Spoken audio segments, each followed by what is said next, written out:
Hello అండి. ఎలా ఉన్నారు? మేమైతే గ్రూప్‌తో కలిసి తిరుమల స్వామివారి సేవకైతే వచ్చామండి. కొండపైకైతే వెళ్తున్నాము.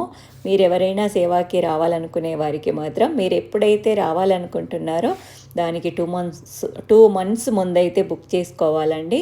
బుక్ చేసుకున్న తర్వాత మనకి బుక్ అయిందనుకోండి, మనకి వాళ్ళు మెసేజ్ పెడతారండి. ఈ డేట్ నుంచి ఈ డేట్ వరకు మీకు సేవ ఉంటుందని చెప్పేసి. ఆ డేట్‌ని బట్టి మనం ఒకరోజు ముందైతే తిరుమలకి వచ్చేయాలండి. వచ్చిన తర్వాత ఉదయమే మనం అక్కడ అన్నీ మనకి ఐడీ అవన్నీ ఇస్తారండి వాళ్ళు. ఉండడానికి సేవా సదనం అండి. అన్నీ సదుపాయాలు ఉంటాయండి సేవా సదనంలో. మనము బ్యాగ్స్ పెట్టుకోవడానికి లాకర్స్ ఇస్తారు వాళ్ళే. లాకర్సు, తర్వాత బెడ్సు, అన్ని సదుపాయాలతో బెడ్స్ అన్నీ ఉంటాయండి అక్కడ. ఇంకా మనకి భోజనం అయితే వెంగమాంబలో అండి. ఉదయము, మధ్యాహ్నము, రాత్రికి 3 పూటల భోజనం అండి. అన్నీ ఫ్రీయేనండి. మనం కొండపైకి వచ్చే వరకే, తెలియని వారికైతే చెప్తున్నానండి, ఏమీ అనుకోవద్దు. కొండపైకి వెళ్ళడానికి మాత్రమే మనకు ఖర్చండి. మళ్ళీ రిటర్న్ వెళ్ళడానికి, కొండ దిగాక వెళ్ళడానికి మనకి డబ్బులు ఖర్చు అవుతాయి. ఇంకా కొండపైన మాత్రం ఒక్క రూపాయి ఖర్చు ఉండదండి. మనము సేవాకి వెళ్ళడానికి వాళ్ళే ఫ్రీ బస్ ఉంటుందండి. వాళ్ళే డ్రాప్ చేస్తారు. సేవ తర్వాత రిటర్న్ సేవా సదనానికి రావడానికి కూడా వాళ్ళు ఇక్కడే సేవా సదనం దగ్గర బస్సులో దింపేస్తారండి.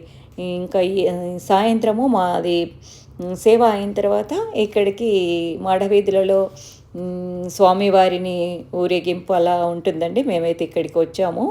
ఇంకా అసలు ఎంత బాగా అనిపిస్తుందంటే, వారం రోజులండి మనకి ఎంత తొందరగా గడిచిపోతాయంటే అసలు తెలియనే తెలియదండి మనకి. వారంలో ఒకరోజు సన్నిధిలో సేవ ఉంటుందండి.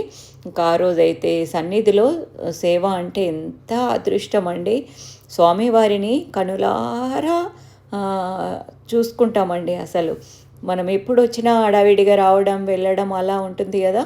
స్వామివారిని ఒక సెకండ్ కూడా చూస్తామో లేదో, ఇట్లా సేవకు వచ్చినామంటే అంత టైము సన్నిధిలో ఉన్నామంటే ఎంత అదృష్టం అండి. ఇంకా మేమైతే ఆ రోజు మండేనండి. ఇంకా శివాలయము ఇక్కడ నాగతీర్థం అని ఉంటుందండి మన సేవా సదనానికి దగ్గరలోనే. ఇంకా మనకి సేవ తర్వాత ఇలా మిగతా ఎక్కడెక్కడ ఆలయాలు ఉన్నాయో అన్నీ చూసుకోవచ్చండి.